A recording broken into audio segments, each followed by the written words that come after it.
Hey everybody, today's video is sponsored by Vincero watches. Now what's cool about them is watches are sort of like cars, and you know me, I've got a lot of cars, I also have a lot of watches. Why? Because sometimes you're in a different mood, sometimes you're wearing something different, you want to be able to vary the wardrobe, which is nice. Normally I wouldn't wear one on each hand, but I do have 3 Vincero watches here. Really nice product. Traditionally at this price point, it's more of a minimalistic watch that you're gonna get, but Vincero makes a watch that looks good, it feels good, it wears well, and you can collect a bunch of them, and that's nice. So you can have that variation in your wardrobe, so when you go out, you can grab whichever one you want. Check out vincerocollective.com/superspeedersrob, and if you enter the promo code SPEEDERS, you'll get a special discount for obviously supporting me. So thank them for supporting me. Go ahead and support them. If you like watches, you want something cool to wear on your wrist, they definitely have some watches at a reasonable price for you. So check out the website, and now to today's video.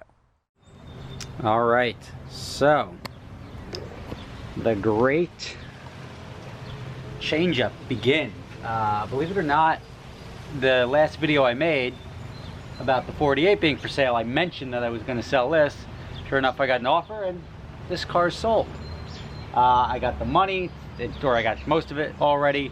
The balance is coming over, and he didn't request a PPI, so I'm going to do a PPI myself, just because I want to make sure I'm like a good guy to buy a car from, because even though I sold the car, I still have a schedule for a $1,500 paint correction detail. I'm going to do it anyway. I'll hook him up with that. And there's a couple things. The AC compressor makes the noise, and I just want to get a PPI to make sure the thing is clean bill of health before it goes to the next guy. And that's just sort of the right thing to do. I don't have to, but it's the right thing to do. Let's go bring it down to Cosmo, see what he says. How are you? Fill it up, please, premium. There's certain things that people appreciate when buying a car. Little things you don't even think about. Most car sales are as is, and just because you sell a car as is doesn't mean you should be like, haha, look what I snuck past that dude. I'm filling up the car. It's got a little less than a quarter of a tank, but fill it up for the guy. Something nice about getting in the car that you just bought with a full tank of gas, that's like, oh, I appreciate that. Things like that are things you should do.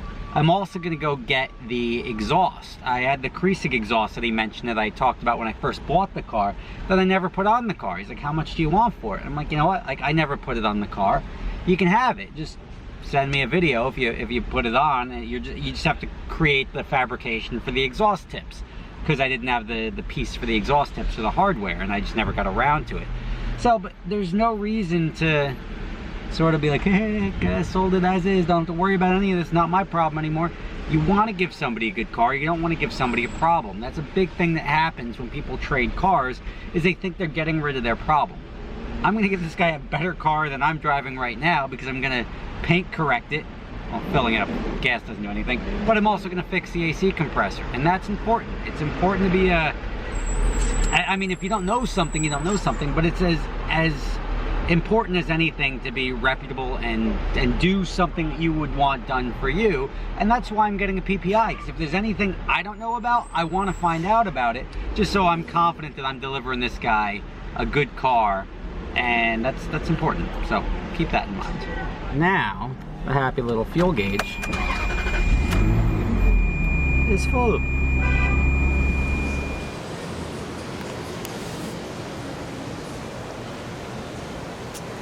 Don't take those off very often. Inspection process happening. Got the new AC compressor.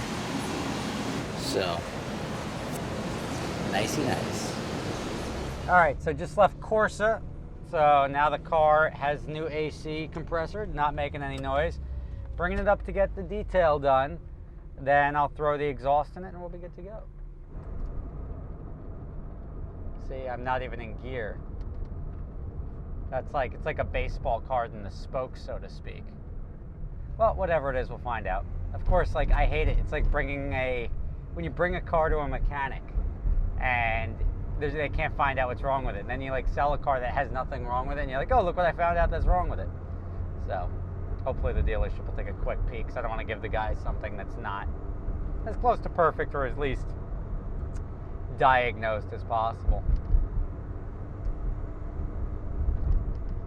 But you don't hear it when you're going over 10 miles an hour, which is weird.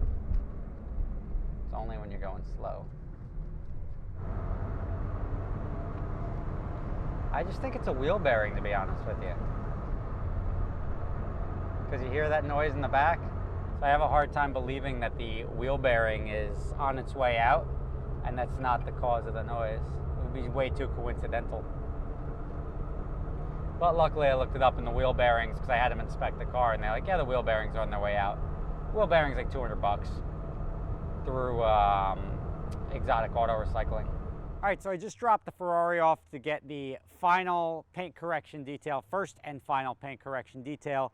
I'm really excited about delivering this car. I think I went a little bit overboard. Usually when somebody sells a car, they say, here you go.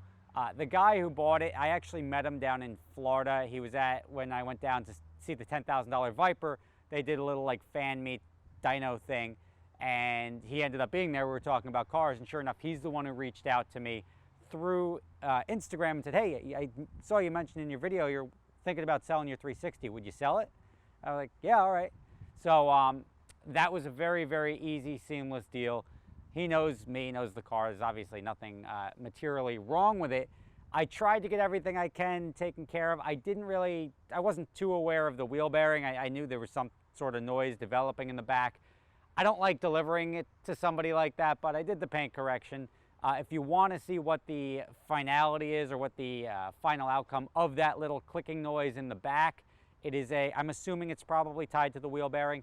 If it's not, check out Kevin McMullen. He's got a very small YouTube channel right now. I'm not going to say it's even a focus of his, but he does have a couple videos on there. He's also got a Supra, so now we have another guy with a Ferrari and a Supra in their garage. And I remember that feeling when I had the Ferrari and the Supra together, and I was like, it was just like a really cool feeling. I'm excited for him to feel that way. If you want to follow the rest of this car's journey, make sure to check out his YouTube channel. We'll put a link in the description for that. So even though the car's going on a truck tomorrow, big things are happening. Unrelated, we bought another car that we're about to go into the bank now, getting the cash, and we're going up to New Hampshire to collect it. So me and Jimbo over here, gonna go get a new car. We'll keep you in the loop on that. You'll see more about that. I'll probably tease it on the Instagram channel, but then you'll see more about that next week. We also got a truck, so there's a lot happening. A lot of, as I said, I'm not really just selling. I've got two more Ferraris to sell, the 430 and the 488. Then I can go shopping for the Ford GT and possibly, and the 458. But a lot of things happening. I still didn't get the 360 Spider stick shift that I'm eyeballing nailed down yet. But there's at least two more. There's one down, two to go, two more in. Like, the horse shuffling is real, guys. So thanks for watching the channel. I'll catch you next time. Subscribe below if you want to follow these shenanigans and buying and selling. There are going to be a couple more videos that I shot on the 360.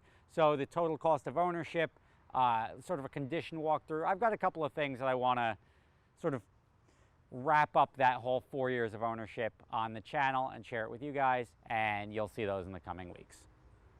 Catch you next time.